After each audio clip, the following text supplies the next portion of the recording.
दादा और हिली अबिना फास्ट चिन्ह तो ओकारे हुई लेना अबिना बापला हते तीना दिन हुई अकना दीदी अबिना जनाम ओड़ा दो ओका अतु तो लय को दादा आम दो चेत एम कमिया और तीना एम पढ़ाव अकना और हिली दो तीना ए पढ़ाव अकना बहुत बिना बापला दो लव मैरिज से अरेंज मैरिज और जुदी लव मैरिज खान दो लय में ओका खन एतहब लेना। तो सनम को जोहार गे तेहन आर मिट्टी ना वीडियो रे पे जो को सगुन दाराम पे इनके सागेन शीतल और सागेन शीतल ब्लॉग्स यूट्यूब चैनल रे पे जो को सगुन दाराम मेना और नवा वीडियो दो कुकली तेला वीडियो हुई लगिना तो आपे चेत को कुकली पे दोहले तबना तो ओना नागे रिप्लाई अगु कते हे सेटर कना नवा वीडियो दो हनंग रविवार हिलो अपलोड रना तहलेना तो कटी बिजी ᱧᱚᱜ ᱨᱮᱜᱮᱞᱤᱧ ᱛᱟᱦᱮᱸᱞᱮᱱᱟ तो ओना खातिर गे वीडियो बालिंग बनाव दाड़ेते वीडियो हो बालिंग अपलोड दाड़ेना तो निया मांग रेना वीडियो को पे नेल का खान पे ठिका का गया तो चेत बिजी रेलिंग तहलेना तो निया मांग मा ओने तुड़ी को ईर बड़ा हुई कान तहना और दमे कमी हुई कान तहना तुड़ी को ओड़ा अगु हुईना और पूरा ओने बरसिंग पे दिन में पूरा जपूद तहने से दिन गे टटका गे रिमिली आ टटका गे जपूद आ तो ओना खातिर गे हरबरो रेगेले तहलेना तो ओना तुड़ी को समटा बड़ा केले और दाल केले तो चाबा तो बंग चाबा kan gया तो ओना खातिर गे वीडियो बालिंग बनाव दाड़े का तहना तो किछु गन कमेंट के तहना को ले को कि ओना वीडियो में रविवार हिलो बिन ले ले दो तो चेदा बाबिन अगु लेआ तो ओना खातिर गे बिजी ᱧᱚᱜ रेलिंग तहलेना तो ओना खातिर गे वीडियो बालिंग बनाव दाड़े तो ओना खातिर हा इके लिंग खजक कना इके कलिंग पे तो चलो तबे जस्ती बंग बिलमते तेहना कुकली तला वीडियो दो नोडे खन गो स्टार्ट का लगे तो प्रथम रे कुकली दो का तबनाय सुनील सोरेन तो उनी दे कुकली नोआ कुकली का आपे दो तीना बयहा और बहु तक दो तीना और अबिना बापला दो तीना साल रे हुई लेना प्लीज रिप्लाई एम बिन इन दो आसाम दिसम खन तो नोआ रना तेला दो हुई कना तो आले दो हाँ पे बयहा आले और इन दो जो खन हुडिंग कनाई और मिटन दादा मेना जो खन मारांगी और तलाई दो दीदी मेना तले तो आले दो पे बयहा गेले और बहु दो गेले हाथ तीन बयहा को आले हले पे बयहा जो खन मारान दो इन दीदी मेनाया इन परे इन और इन खन हुडिंग बयहा मेनाया कोड़ा बयहा और ले चो का जे अबिना बापला दो तीन साल रे हुई लेना तो अलिया बापला दो हुई लेना 2017 साल रे नवंबर महीना रे हुई लेना तो मा तबे सुनील सोरेन बयहा तो आमा कुकली ना तेलाम नाम किया तो उना संगिन खन अलिया वीडियो नेल बखरा अडी सारा तो आसाम दिसम खनम नेलेआ तो अलिया अडी रस्कलिंग बुझाइया तो उना संगिन खन अलिया वीडियो नेल बखरा अडी सारा तो चलो तबे नेक्स्ट क्वेश्चन नेक्स्ट कुकली दो दोहो का तबना झारखंड पाझाड़ तो उनी दो नवा कुकली दोहो का तबना दादा आपे अतु ᱧᱩᱛᱩᱢ दो चेत और बहु तक अतु ᱧᱩᱛᱩᱢ दो चेत तो आले अतु ᱧᱩᱛᱩᱢ दो हुयुक कना सड़क घुटू और नवा दो मेना नवा धलबुंगड़ एरिया रे झारखंड रेना धलबुंगड़ एरिया रे मेना इन परे ले बहु तक अतु ᱧᱩᱛᱩᱢ दो चेत तो ओना दा गेले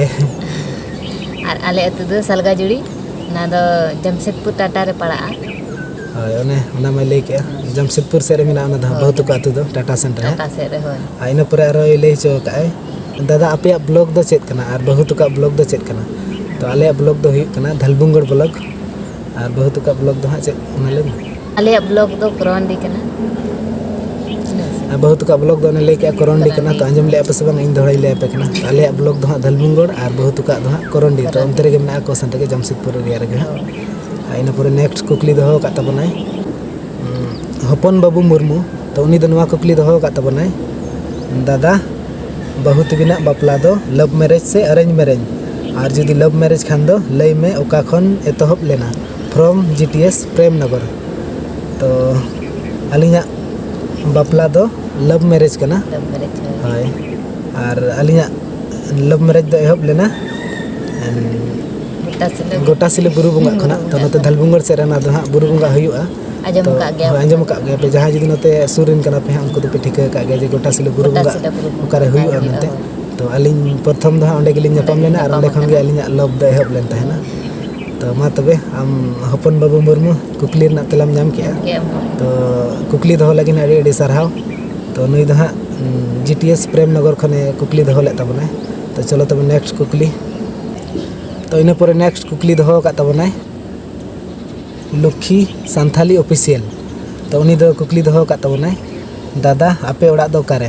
तो नियम मड़ांग कुकली रे ले ले गया तो इन पर दोहरा लिन लेम कन गया जे आले ओड़ा दो कारे तो तो आले ओड़ा दो हुयुग कना सड़क घुटू तो आर इनगे नी दो कुकली दोहो काट ताबना तो आडी साराव लुखी सान्थाली ऑफिशियल कुकली दोहो बखरा तो चलो तबे नेक्स्ट कुकली सन बो चला लेंगे तो नेक्स्ट कुकली दोहो काट ताबना रमेश हांसदा तो नी दो कुकली दोहो काट ताबना दादा आम दो चेत एम कमिया और तिना एम पढ़ाव आकना और हिली दो तिना ए पढ़ाव आकना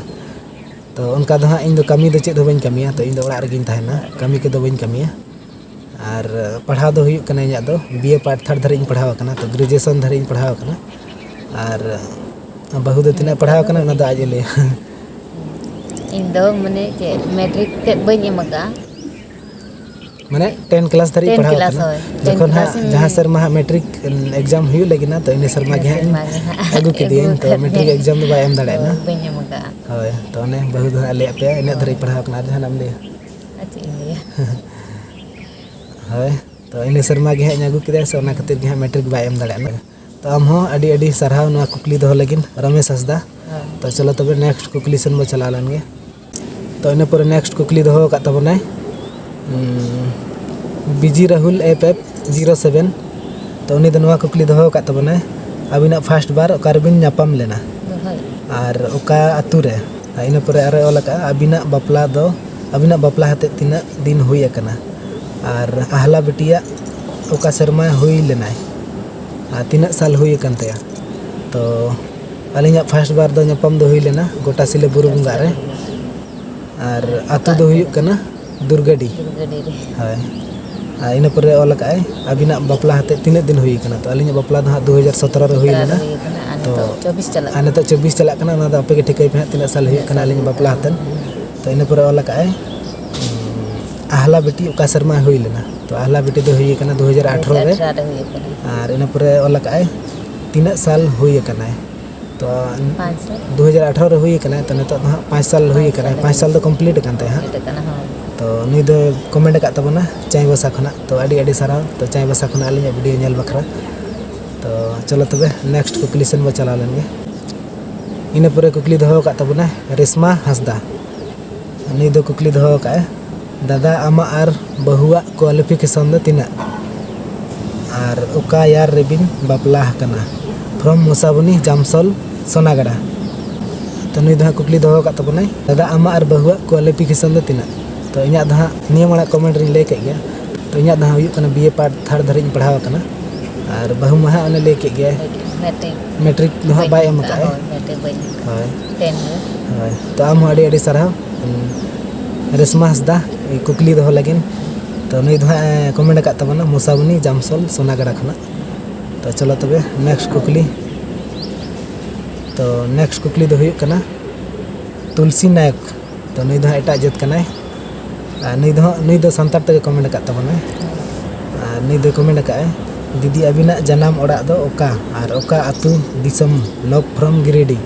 तो नी दो गिरिडी खना कमेंट का तबना माने नी दा में कुली का नी दो बहु कुली का दीदी अबिना जनाम ओड़ा दो ओका अतु तो लय को मंगा इña मा जानम दिसम मा ओडिसा गे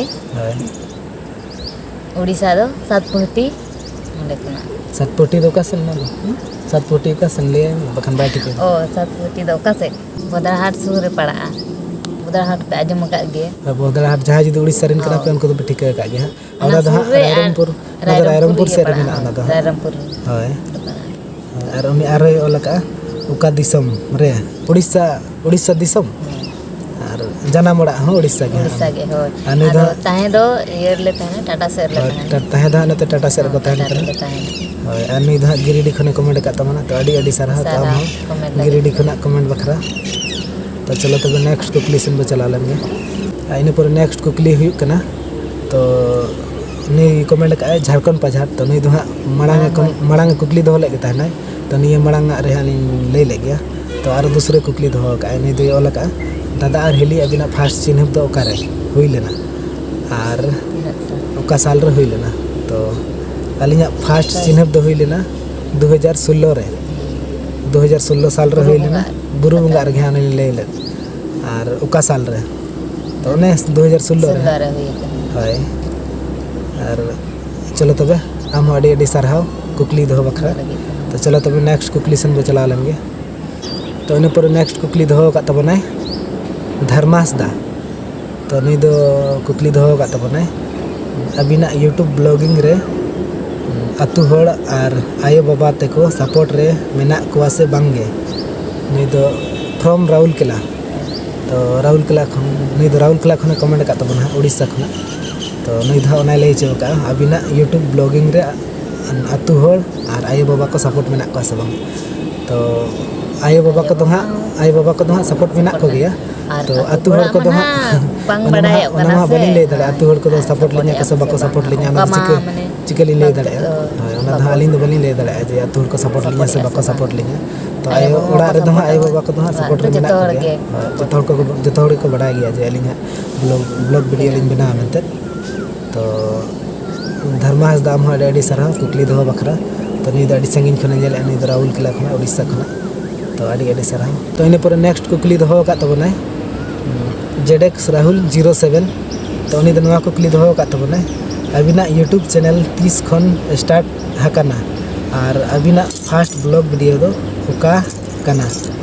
आई एम फ्रॉम जमशेदपुर तो नी दा जमशेदपुर खन कमेंट का तबना नी दे ले चौक अबिना यूट्यूब चैनल 30 खन स्टार्ट लेना तो अलिंगा यूट्यूब चैनल दो हाँ 2 साल हुई ना मतलब मा 24 साल ये 22 अलिंगा यूट्यूब चैनल दो 22 खन स्टार्ट लेता है ना तो 22 माने चैनल 2022 रिंग बना लेता है ना मेनखान 2022 खना दो वीडियो दो ब्लॉगिंग वीडियो दो बन बनाता है ना तो ऐसे के चैनल बना ले और वीडियो को तो बन अपलोड पड़ाता है ना तो वीडियो अपलोड दो स्टार्ट करना 2023 खना स्टार्ट करना ये वीडियो अपलोड दो तो चैनल दो 2022 रे बना और 2023 खना वीडियो अपलोड स्टार्ट करना तो मा तब आम आमा कुकली ना तेलाम नाम के जेडेक्स राहुल 07 तो अड़ी सारा कुकली दो बखरा तो नेक्स्ट कुकली दे दो का तबना चूड़ेमुनी हेम्ब्रम तो उनी दो कुकली दो का तबना अबिना अतु दिसम दो करे तो अलिया अतु दिसम वाली लई के गया तो अंतर रहो दूसरा ली ले पे तो अलिया अतु दिसम दो इना दा हुई कना सड़क गुटू झारखंड दिसम और बहुत का दो ओने ले के सलगा जुड़ी ओना दा टाटा जमशेदपुर एरिया रे मेना तो आम अड़ी सारा कुकली दो बखरा चूड़ेमुनी हेम्ब्रम तो इन पर नेक्स्ट कुकली दो हुई कना जौना टुडू तो नी दो कुकली दो का तबनाय दादा और हिली जोहार गे तो जोहार गे आम अली पाटा संकना और नी दो कुकली दो का तबनाय बना होड़ तीना बिन पढ़ावा कना प्लीज तेला एम बिन तो ओने इन मन ले के गया इन दो हाँ बीए पार्ट थर्ड धरी पढ़ावा कना और बहु दो मैट्रिक धरी के माने मैट्रिक दो बाय का 10 क्लास धरी पढ़ावा कना तो इन पर नेक्स्ट कुकली दो हुई कन तबना तो नुई दो हाँ कुकली तला वीडियो रे तो बाय कमेंट का था नुई दो एटा वीडियो रे कमेंट का था तो आदो ओना होली ले तरा का कना नुई हो माने कुकली के दो का था तो ओना खातिर हाँ नुई दो ले तरा का कानते नुई दो मुर्मू ब्लॉग ऑफिशियल तो नुई कमेंट का दादा और हिली जोहार गे तो जोहार गे अली पाटा संकरा आम नुई दो हाँ ले चो का बिटिया दो चेक नितुम बिन दो का तो बिटिया नितुम दो हाँ हुई कना आहला मुर्मू आहला गेले नितुम का आहला मुर्मू और स्कूल रहो ना गेले ऑल चो ओना गेले ऑल चोते स्कूल में अरे एडमिशन है तो स्कूल रहो ना गेले ऑल चोते तो मा तबे आम हो मुर्मू ब्लॉग ऑफिशियल आमा कुकली ना तेलाम नाम के तबना और कुकली बखरा अड़ी सारहाव और तेहना कुकली दो हाँ नीना गे तहन लेना और जहाँ को जुदी आरो हाँ कुकली बापे दो का तबना नेक्स्ट कुकली तेला वीडियो हाँ कुकली दो तबन पे और जहाँ को हाँ जुदी आरो जहाँ को कुकली हाँ कुली सनाए पे और आरो कुली दाड़ी पे नेक्स्ट कुकली वीडियो रे हाँ और चलो तबे तेहना वीडियो हाँ नोडे गेलिंग मुचाद का कना तो अड़ी अलिंग अड़ी रस्कलिंग बुझाव के अड़ी गान पे कुकली पे दो लेआ तो ओना बखरा अड़ी सारा पे जतो हड़ और नितो आयुब इदीना तो नितो टाइम हुई कना 5टा परम गत कना 5:30 हुई कना मा तबे तेहना वीडियो हाँ नोडे गेलिंग मुचाद का कना और नो वीडियो जदि पे कुसिया ना लाइक तबन पे और चैनल हाँ सब्सक्राइब तरा का तबन पे इन खान आरो नोका गे नवा वीडियो को हाँ दिन के पे नेल नामा तो उनका मा ब्लॉग्स को मा डेली धारा गेलिंग बनाए और जदि पे कुसिया खान हाँ लाइक तलिंग पे और चैनल हाँ सब्सक्राइब तरा का पे और कुसिया खान पे लाइक पे और बापे कुसिया खान डिसलाइक पे तो मा तबे तेहना वीडियो हाँ नोडे गेलिंग मुचाद का और वीडियो चल का पे बुझे के कमेंट ते लय पे और ठीक है तो मुचाद रे अलिंग पटा संकना जोहार बाय बाय।